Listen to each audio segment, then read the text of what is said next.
Trump brands Colombia's president an illegal drug leader, ends all US aid, threatens tariffs and direct intervention. Washington strikes narco-vessels. Bogotá blasts the move as an affront to sovereignty. A trusted ally is suddenly a battleground. And the fallout could reshape US-Latin America ties overnight.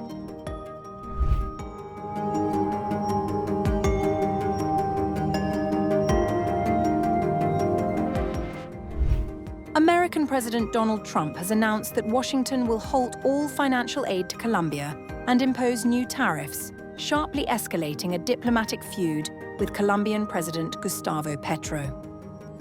In a post on Truth Social, Trump accused Petro of being an illegal drug leader who encourages the large-scale production of narcotics across Colombia, adding that the country has turned drug cultivation into its biggest business. President Gustavo Petro of Colombia is an illegal drug leader strongly encouraging the massive production of drugs in big and small fields all over Colombia. It has become the biggest business in Colombia by far, and Petro does nothing to stop it, despite large-scale payments and subsidies from the USA that are nothing more than a long-term ripoff of America. As of today, these payments, or any other form of payment or subsidies, will no longer be made to Colombia. The purpose of this drug production is the sale of massive amounts of product into the United States, causing death, destruction, and havoc. Petro, a low-rated and very unpopular leader, with a fresh mouth toward America, better close up these killing fields immediately, or the United States will close them up for him, and it won't be done nicely. Thank you for your attention to this matter. President Donald J. Trump.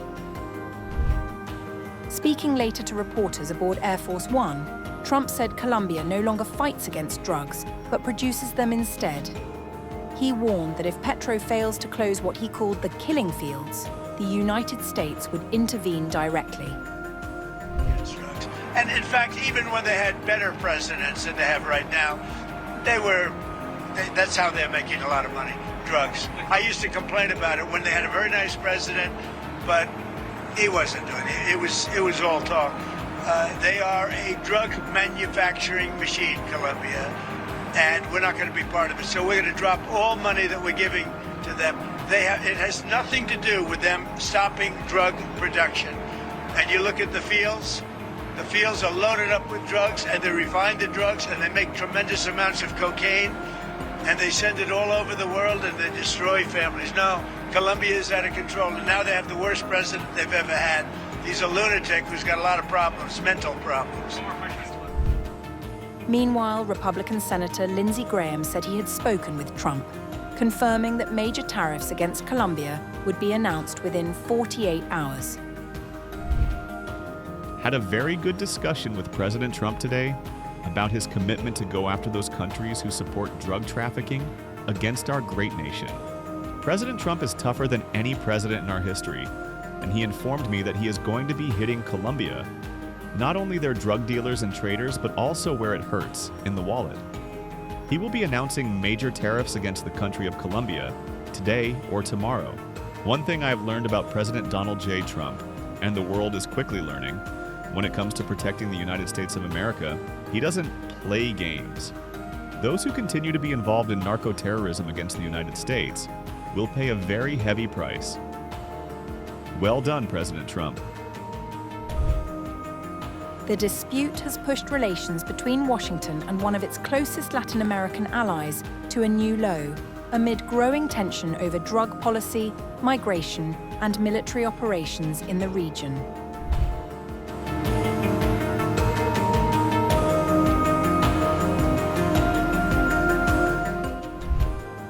Colombian officials have fiercely rejected Trump's latest remarks in which he labeled President Gustavo Petro an illegal drug leader and announced the end of all aid to Colombia.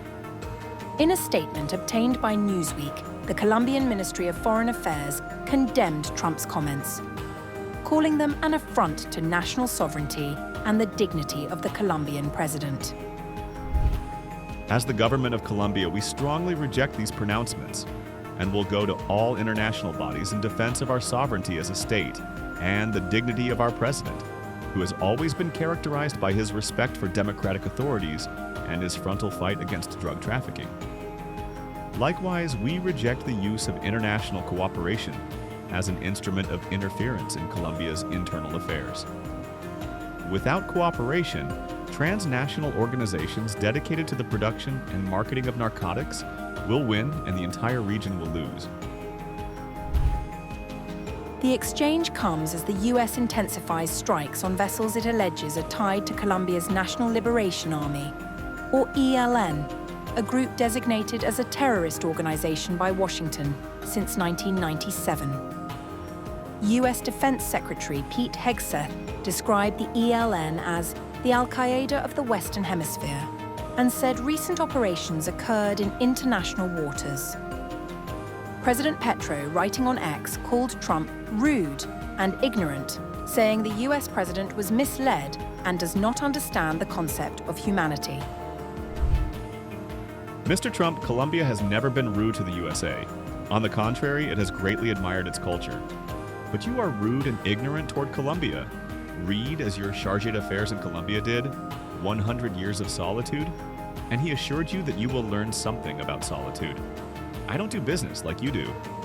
I am a socialist. I believe in aid and the common good, and in the common goods of humanity. The greatest of all, life, put in danger by your oil.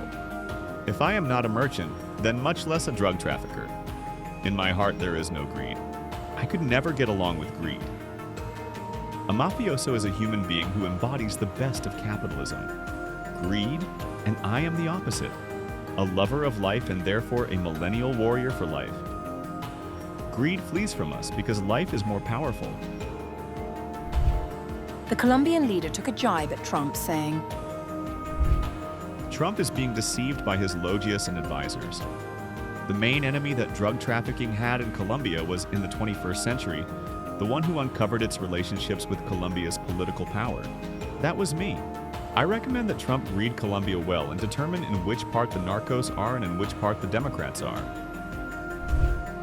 Colombia's foreign ministry described Trump's remarks as a direct threat to national sovereignty and a violation of international law, warning that Bogotá would appeal to international bodies to defend its independence and democratic institutions.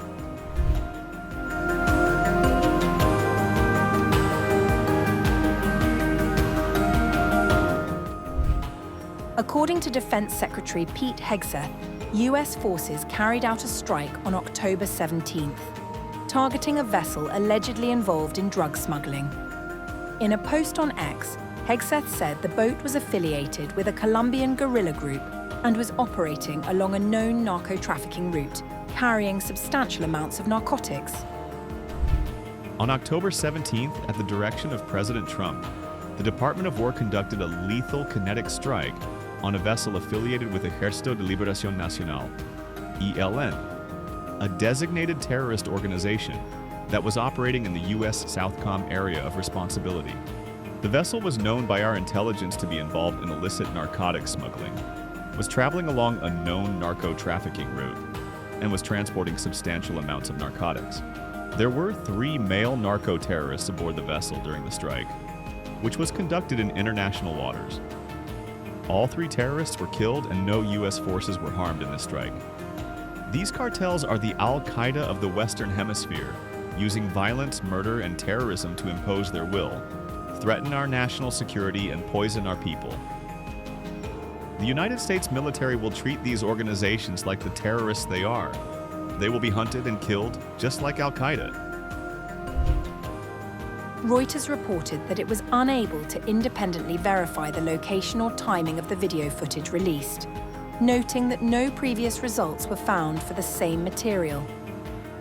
Speaking separately at Joint Base Andrews, Vice President J.D. Vance said US authorities assess survivors of such operations on a case-by-case basis, determining whether to repatriate or prosecute them. Vance emphasized that the primary objective is to destroy vessels transporting narcotics, describing those involved as narco-terrorists. Well, look, our main focus is obviously to blow up these boats that have narcotics on them, and we're extremely confident that when we take out one of these boats, it's a boat that would have really terrible poison that would kill tens of thousands of Americans.